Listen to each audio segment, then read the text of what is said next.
Ngiyababingelela abezulu eliphezulu, ngiyababingelela abesilo sakithi kwaNodwengu, nina bakakhawuleza nkume kandaba uyoyifica imizi emaphethelweni, ngiyawondlela kaSompisi, ngiyawodambuza kaNtombela, nina bakaSomnandi kandaba woza ngangumlomo, umlomo uyangiwa kithi kwaZulu.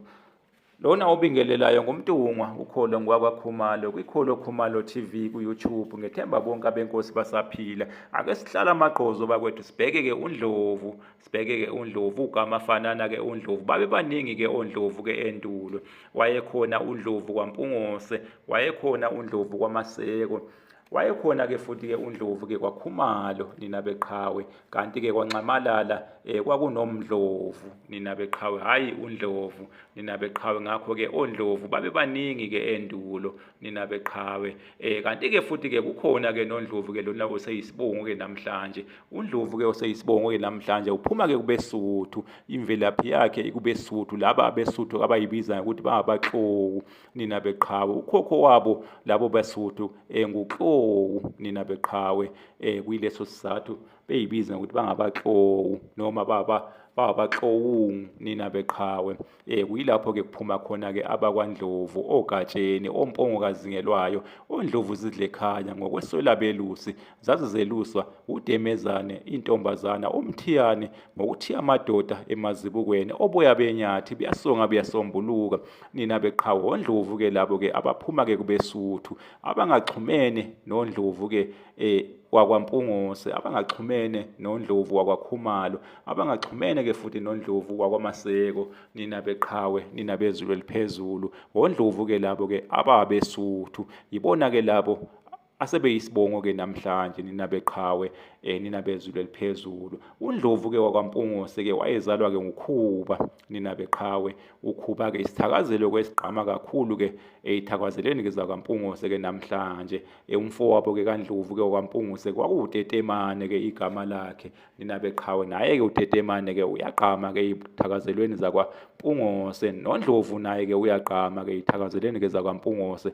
nina beqhawe. Kodwa-ke lokhu akusho-ke ukuthi-ke baxhumene-ke noNdlovu-ke oGatsheni, akusho-ke futhi baxhumene-ke nabakwaKhumalo, njengoba kwaKhumalo wayekhona uNdlovu nina beqhawe, wayephuma-ke kuSiwela, wayephuma-ke esendeni-ke likaSiwela nina beqhawe, nina bezulu eliphezulu. Nabuya ubukhosi bukasiwela laphaya kwaHlathikhulu eSwazini nina beqhawe. uNdlovu-ke wakwaKhumalo wabusa-ke abantu-ke baseMandlovini, le ngxenye-ke yakwaKhumalo eyibiza ngokuthi-ke ingonkosi namhlanje, eyibiza ngokuthi-ke ingondlangamandla nina beqhawe. Wabusa ngesikhathi-ke sesilwa-ke uMpande, nangesikhathi-ke sesilwa-ke uCetshwayo nina beqhawe, nina bezulu eliphezulu. Umuzi wakhe kwakuseMandlovini, kuyileso sizathu-ke onkosi indlangamandla beyithakazela ukuthi bangabaseMandlovini nina beqhawe, nina bezulu eliphezulu.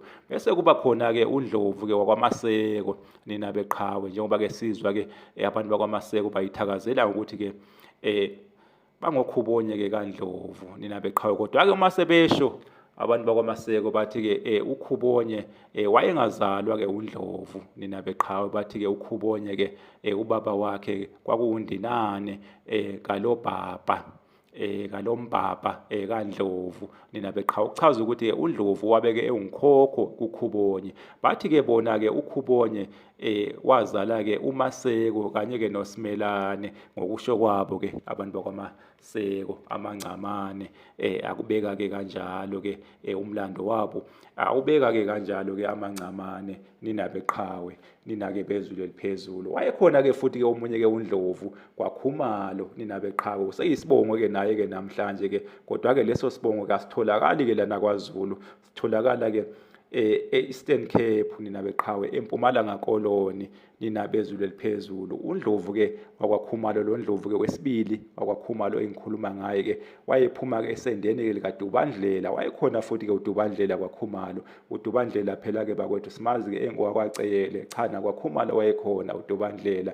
uDubandlela-ke uzala-ke lamantungwa-ke lathi echithisaka lena e-Eastern Cape-ke, eMpumalanga Koloni, esingabala kuwona-ke oMacozoma, oPhukwana, oSijemlana, oTshangana, kanye-ke nabanye nina beqhawe, oCosa, ayibaningi bakwethu, oNdlovu ayibaningi impela-ke bakwethu, baningi impela. uDubandlela-ke uphuma-ke uKhumalo, uphuma-ke kulanga. Kuthiwa-ke ulanga-ke lona wabe-ke engenye-ke amadodana-ke kaKhumalo, yena-ke wazala-ke uMdletshe-ke futhi-ke ongayena-ke umsindazwe ninabeqhawe. uMdletshe wakwaKhumalo-ke lona-ke engikhuluma ngaye-ke njengamanje ninabeqhawe, inzalo yakhe nasiya laphayana-ke ekoloni kuleza iy'ndawo zazikade zibizwa ngokuthi-ke i-Transkei ngaphambilini. Manje-ke leziya y'ndawo-ke sey'bizwa ngokuthi-ke iTsomo. Angisakhumbuli-ke ukuthi-ke enye yazo-ke ibizwa ngokuthi-ke yini. Ngikhumbula-ke iTsomo ngoba kukhona-ke nesigodi-ke laphaya eTsomo esibizwa ukuthi-ke kuseMdletsheni. Kususelwa-ke kuloyo Mdletshe-ke wakwaKhumalo ongeyena-ke umsindazwe ninabeqhawe. Kuloyo Mdletshe-ke kuphuma-ke uDubandlela, kubeke kuphume futhi noNdlovu oseyisibongo ninabeqhawe. Kubeke kuphume noMacozoma, noSijemlana, noPhukwana, noTshangana. Ziningi-ke iy'bongo-ke ey'phuma-ke kuloyo Dubandlela, kuloyo Mdletshe ninabeqhawe, nina-ke bezulu eliphezulu, nina benkosi, nina beqhawe. KwaNxamalala kwakukhona-ke uMdlovu. Hhayi uNdlovu. uMdlovu-ke wakwaNxamalala ubaba wakhe kwakunguZitho. uZitho-ke kaMaphuma nina beqhawe. uMdlovu-ke wazala-ke uMgebhe. uMgebhe-ke wazala-ke inkosi-ke uShisa, eyazala-ke inkosi-ke uMatomela. Inkosi uMatomela-ke yayibusa-ke amanxamalala-ke ngesikhathi-ke sokubusa-ke kweLembe nina beqhawe, nina bezulu eliphezulu. Ngenkathi-ke iLembe lihlanganisa izizwe ukuba-ke zibe-ke isizwe-ke esisodwa-ke esinguZulu.